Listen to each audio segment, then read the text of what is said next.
കർത്താവിൽ അനുഗ്രഹീതരായ ദൈവമക്കളെ, ദൈവനാമം വാഴ്ത്തപ്പെടുമാറാകട്ടെ. ഇന്നത്തെ ലോകം ഇളകിക്കൊണ്ടിരിക്കുന്ന, മാറിക്കൊണ്ടിരിക്കുന്ന ഒരു ലോകത്തിലാണ് ഞാനും നിങ്ങളും ആയിരിക്കുന്നത്. വിശ്വാസത്തിന് ഇളക്കം സംഭവിക്കുന്നു, ബന്ധങ്ങൾ ഇളകിക്കൊണ്ടിരിക്കുന്നു. പല ബന്ധങ്ങളും ബന്ധനങ്ങളായി മാറുന്നു. ജീവിത ലക്ഷ്യങ്ങൾ പോലും ഇളകിക്കൊണ്ടിരിക്കുന്ന ഒരു ലോകത്തിലാണ് നാം ആയിരിക്കുന്നത്. എന്നാൽ ഈ ഇളകുന്ന ലോകത്തിൻ്റെ നടുവിൽ ദൈവം നമ്മോട് ചോദിക്കുന്ന ഒരു ചോദ്യമുണ്ട്. നീ ഇപ്പോഴും സുവിശേഷത്തിൻ്റെ പ്രത്യാശയിൽ ഉറച്ചു നിൽക്കുന്നുണ്ടോ? വിശുദ്ധ പൗലോസ് അപ്പോസ്തലൻ കൊലോസ്സോസിലെ സഭയോട് പറയുന്നതിന് ഒരു മുന്നറിയിപ്പ് ഈ ധ്യാനവചനം. അവർക്കു നൽകുന്ന ഒരു മുന്നറിയിപ്പ് മാത്രമല്ല, അവർക്കു നൽകുന്ന ഒരു മോട്ടിവേഷനാണ് ഇന്നത്തെ നമ്മുടെ അല്പസമയത്തെ ധ്യാന ചിന്തയ്ക്കായി നാം തിരഞ്ഞെടുത്തിരിക്കുന്ന വേദഭാഗം. കൊലോസ്യർക്ക് എഴുതിയ ലേഖനം 1-ാം അധ്യായം 23-ാം വാക്യം. ആകാശത്തിൻ കീഴെ സകല സൃഷ്ടികളുടെയും ഇടയിൽ ഘോഷിച്ചും പൗലോസ് എന്ന ഞാൻ ശുശ്രൂഷകനായി തീർന്നും നിങ്ങൾ കേട്ടുമിരിക്കുന്ന സുവിശേഷത്തിൻ്റെ പ്രത്യാശയിൽ നിന്ന് നിങ്ങൾ ഇളകാതെ അടിസ്ഥാനപ്പെട്ടവരും സ്ഥിരതയുള്ളവരായി വിശ്വാസത്തിൽ നിലനിന്നുകൊണ്ടാൽ അങ്ങനെ അവൻ്റെ മുൻപിൽ നിൽക്കും. അതാണ് തിരുവചനം. ആമേൻ, ഹല്ലേലൂയ. സുവിശേഷം എന്നത് കേൾക്കപ്പെടേണ്ട ഒരു സന്ദേശം മാത്രമല്ല, അതിൽ നാം ഓരോരുത്തരും ജീവിക്കപ്പെടേണ്ടുന്ന ഒരു പ്രത്യാശയുടെ അനുഭവമാണ്. പൗലോസ് പറയുന്നു, നിങ്ങൾ കേട്ടുമിരിക്കുന്ന സുവിശേഷത്തിന്റെ പ്രത്യാശയിൽ നിന്നാണ്. സുവിശേഷം വെറും കേൾവിയിൽ ഒതുങ്ങുന്ന ഒരു സന്ദേശമല്ല, അത് ജീവിതത്തെ മാറ്റുന്ന പ്രത്യാശയാണ്. വിശ്വസിക്കുന്ന ഏവനും, ആദ്യം യഹൂദനും പിന്നെ യവനനും, അത് രക്ഷയ്ക്കായി ദൈവശക്തിയാകുന്നുവല്ലോ എന്നാണ് റോമർക്ക് എഴുതിയ ലേഖനം 1-ാം അധ്യായം 16-ാം വാക്യത്തിൽ പറയുന്നത്. നമുക്ക് ധ്യാന പ്രസംഗങ്ങൾ കേൾക്കാം, വചനങ്ങൾ കേൾക്കാം, ആരാധനയിൽ പങ്കെടുക്കാം. എന്നാൽ ചോദ്യം ഇതാണ്, ഈ സുവിശേഷം എൻ്റെ ജീവിതത്തെ നയിക്കുന്നുണ്ടോ? ഇളകാതെ അടിസ്ഥാനപ്പെട്ടവർ എന്നാണ് പൗലോസ് പറയുന്നത്. എന്നാൽ പേരില്ലാത്ത വിശ്വാസം ഇളകും, പേരുകളില്ലാത്ത വിശ്വാസം ഇളകും. പ്രിയ ദൈവമക്കളെ, ഒരു കെട്ടിടം എത്ര ഭംഗിയുള്ളതാണെങ്കിലും അതിൻ്റെ അടിസ്ഥാനം ഉറപ്പുള്ളതാണെങ്കിൽ കേവലം ഒരു ചെറിയ കാറ്റുമതി അത് തകർന്ന് തരിപ്പണമാകുവാൻ. ആകയാൽ എൻ്റെ ഈ വചനങ്ങളെ കേട്ടു ചെയ്യുന്നവനൊക്കെയും പാറമേൽ വീടു പണിത ബുദ്ധിയുള്ള മനുഷ്യനോട് തുല്യമാകും. വൻമഴ ചൊരിഞ്ഞു, നദികൾ പൊങ്ങി, കാറ്റടിച്ചു, ആ വീട്ടിന് മേൽ അലച്ചു, അത് പാറമേൽ അടിസ്ഥാനമുള്ളതാകിയാൽ അത് വീണില്ല. എന്റെ ഈ വചനങ്ങളെ കേട്ട് ചെയ്യാത്തവനൊക്കെയും മണലിന്മേൽ വീട് പണിത മനുഷ്യനോട് തുല്യനാകുന്നു എന്നാണ് വിശുദ്ധ മത്തായി എഴുതിയ സുവിശേഷം 7-ാം അധ്യായം 24-ാം വാക്യത്തിൽ പറയുന്നത്.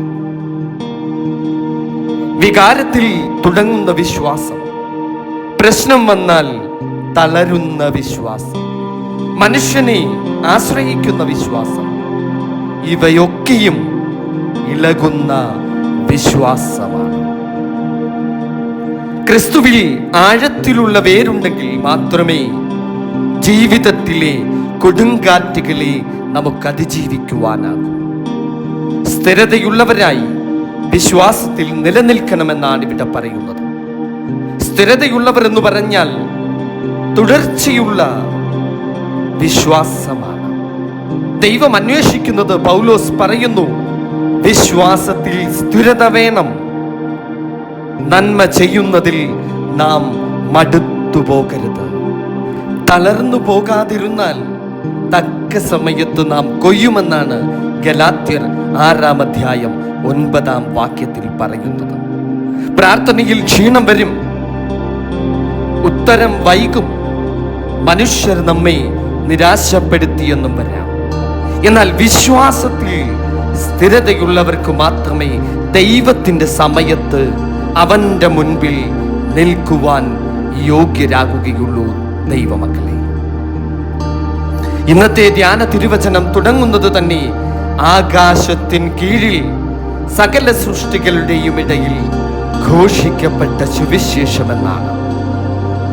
അങ്ങനെയാണ് പൗലോസ് പറയുന്നത്. സുവിശേഷം എന്നത് ഒരു ദേശത്തിനുള്ളതല്ല, ഒരു ഭാഷയ്ക്കുള്ളതല്ല, ഒരു സഭയ്ക്കുമുള്ളതുമല്ല.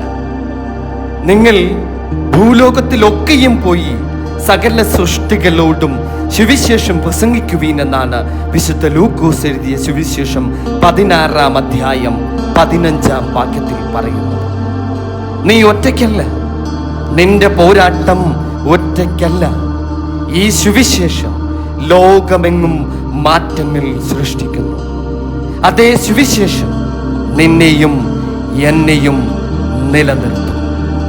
പൗലോസ് എന്ന ഞാൻ ശുശ്രൂഷകനായി തീർന്നുവെന്ന് തിരുവചനം ഓർമ്മിപ്പിക്കുന്നു. മുറിവുകളിൽ നിന്നുള്ള ശുശ്രൂഷ. പൗലോസ് ഒരു വളരെ സൗകര്യപ്രദമായ ഒരു ജീവിത അനുഭവത്തിൽ നിന്ന് അല്ല ശുശ്രൂഷയിലേക്ക് വന്നത്. ഞാൻ ഏറ്റവും അധികം അധ്വാനിച്ചു, അധികം പ്രാവശ്യം തടവിലായി, അനവധി അടികൊണ്ടു, പല പ്രാവശ്യം പ്രാണഭയത്തിലായി.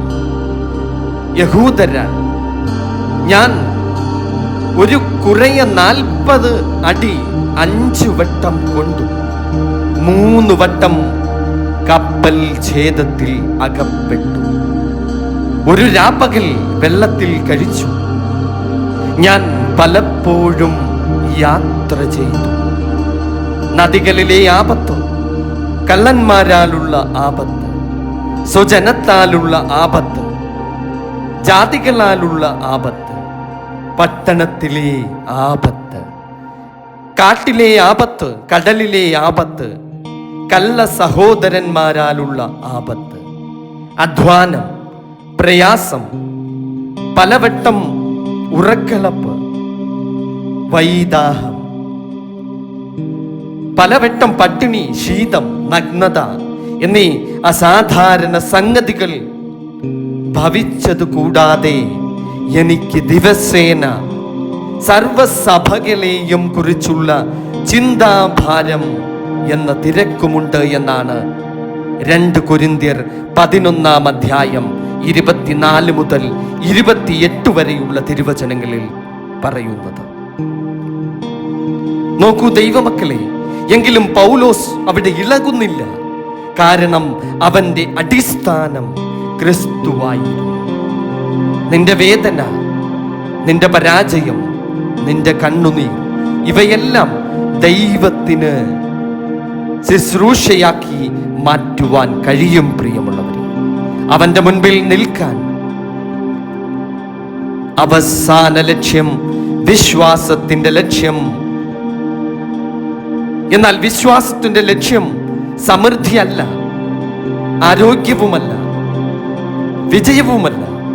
നാം എല്ലാവരും ക്രിസ്തുവിന്റെ ന്യായാസനത്തിന്റെ മുൻപാകെ വെളിപ്പെടേണ്ടതാകുന്നു എന്നാണ് 2 കൊരിന്ത്യർ 5-ാം അധ്യായം 10-ാം വാക്യത്തിൽ പറയുന്നത്. ആ ദിവസം അവന്റെ മുൻപിൽ ലജ്ജയില്ലാതെ ഉറച്ചു നിൽക്കുവാൻ ഇന്ന് ദൈവം നമ്മെ വിളിക്കുന്നു. ഇളകാതെ അടിസ്ഥാനപ്പെട്ടവരായി സ്ഥിരതയോടെ വിശ്വാസത്തിൽ നിലനിൽക്കും. പ്രിയമുള്ളവരെ, ലോകമിളകും, മനുഷ്യർ മാറും, സാഹചര്യങ്ങൾ ചലിക്കും. യേശുക്രിസ്തു ഇന്നലെയും ഇന്നും എന്നേക്കും അനന്യൻ തന്നെ എന്നാണ് എബ്രായർക്ക് എഴുതിയ ലേഖനം 13-ാം അധ്യായം 8-ാം വാക്യത്തിൽ പറയുന്നത്. അവൻ മാറുന്നില്ല, അവന്റെ വാഗ്ദത്തം ഉറപ്പാണ്. ഇളകാതെ നിലനിൽക്കുന്നവൻ, അവന് മാത്രമേ അവന്റെ മുൻപിൽ നിൽക്കുവാനാകൂ. കർത്താവേ, ഞങ്ങളുടെ വിശ്വാസം ഇളകുമ്പോൾ നിന്റെ വചനത്തിൽ വീണ്ടും ഞങ്ങളെ ഉറപ്പിക്കണമേ. സുവിശേഷത്തിന്റെ പ്രത്യാശയിൽ അടിസ്ഥാനപ്പെട്ടവരായി സ്ഥിരതയോടെ അവന്റെ മുൻപിൽ നിൽക്കുവാൻ തമ്പുരാനെ ഞങ്ങളെ യോഗ്യതയുള്ളവരാക്കി തീർക്കുമാറാകണമേ. യേശുവിന്റെ നാമത്തിൽ പ്രാർത്ഥിക്കുന്നു. പ്രാർത്ഥന കേൾക്കണം പിതാവേ. ആമേൻ. സ്തോത്രം. ഹല്ലേലൂയ. യേശുവേ സ്തോത്രം, യേശുവേ നന്ദി. സ്തോത്രം. ഹല്ലേലൂയ.